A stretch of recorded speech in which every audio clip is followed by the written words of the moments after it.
আসসালামু আলাইকুম ওয়া রাহমাতুল্লাহি ওয়া বারাকাতুহু। আপনারা দেখতে পাচ্ছেন আমরা চলে আসছি আজকে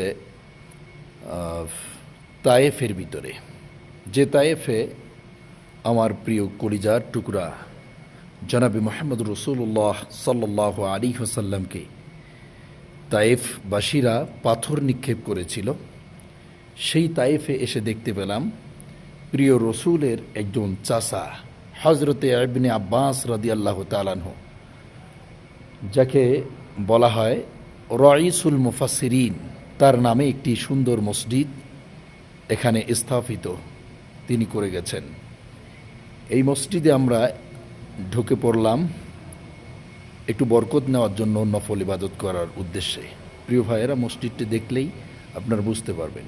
এই তায়েফে আরও একটা জিনিস আমি দেখে অবাক হলাম, সেটা হচ্ছে ওই জাতি, যে বংশধর, যে কওম ও অধিবাসীর মানুষগুলো মোহাম্মদ রসুল্লাহ সাল্লাল্লাহু আলাইহি ওয়াসাল্লামকে পাথর নিক্ষেপ করেছিল, সেই গোত্রের মানুষদেরকে আজ এই তায়েফে দেখতে পেলে এরা গালের মধ্যে একটা থাপ্পড় লাগায় দেয়। আমি নিজেও দেখলাম। তো আমি জিজ্ঞাসা করলাম যে ভাই, আসলে বাংলাদেশি একজন ভাইকে বললাম যে এই কাহিনীটা কি, বিষয়টা কি, কেন তারে থাপ্পড় মারল?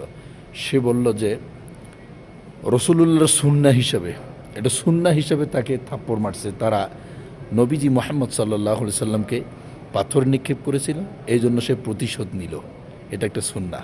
কি বুঝলেন প্রিয় ভাইয়েরা? আমাদের সাথী বন্ধুরা সবাই নফল নামাজে রয়েছে, আপনারা দেখতে পাচ্ছেন। রাইসুল মুফাসসিরিন হজরত ইবনে আব্বাস রাদিয়াল্লাহু তাআলা আনহু এর মসজিদ আপনারা দেখতে পাচ্ছেন। সবাই সেখানে নামাজের জন্য, একটু নফল ইবাদতের জন্য প্রবেশ করেছেন। ইনশাআল্লাহ আপনারা দেখতে পাচ্ছেন সবাইকে নফল ইবাদত করার উদ্দেশ্যে সবাই বসে পড়েছেন। যে যেখান থেকে দেখছেন শেয়ার ও লাইক কমেন্ট করে অন্য ভাইকে দেখার সুযোগ করে দিন। রাইসুল মুফাসসিরিন হযরত ইবনে আব্বাস রাদিয়াল্লাহু তাআলা আনহু এর মসজিদ। কেমন লাগলো আপনার এখানে নামাজ পড়ে? অনুভূতিটা আপনার কি? আলহামদুলিল্লাহ, অনেক সুন্দর। এত সুন্দর যে মসজিদ, মহানবী সাল্লামের চাচা আবদুল্লাহ বিন আব্বাস হাজরতুল্লাহ, যিনি মহানবী হযরত মুহাম্মদ সাল্লাম তার নিজের গায়ের চাদর দ্বারা তাকে দাফন করা হয়েছিলেন। মাশাআল্লাহ মাশাআল্লাহ, জাযাকাল্লাহু খাইর। আল্লাহ তাআলার লাখ করে শুকরিয়া যে আল্লাহ তাআলা আমাদেরকে এই মসজিদে এত সুন্দর একটা নিদর্শন দেখার জন্য তৌফিক দান করেছেন। আমিন আমিন আমিন, মাশাআল্লাহ, জাযাকাল্লাহু খাইর, ফাইনাল্লাহ শাকিরুন। আমরা আরও একটু জিজ্ঞাসা করব আমাদের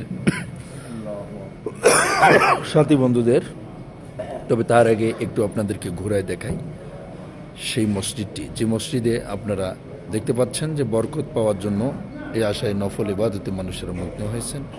অনেকে তেলাওয়াত করছেন কোরআনুল কারীম নিয়ে।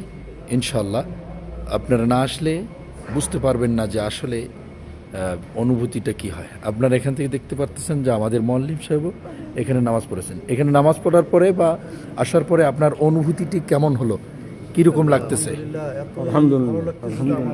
সহ আজকে রাইসুল মুফাসসিরিন হযরত ইবনে আব্বাস রাদিয়াল্লাহু তাআলা তার এই মসজিদে আমরা নামাজ পড়তে পেরে, নিজেকে এবং আমার কাফেলার লোকজন সহ নামাজ পড়তে পেরে মহান আল্লাহ তাআলার কাছে শুকরিয়া এমনভাবেই করছি যে হাজার বছর যদি আল্লাহ তাআলা আমাদেরকে হায়াত দিত, মানে হাজার বছরই সেজদায় পড়ে থাকার ইচ্ছা। মাশাআল্লাহ মাশাআল্লাহ, জি মাশাআল্লাহ।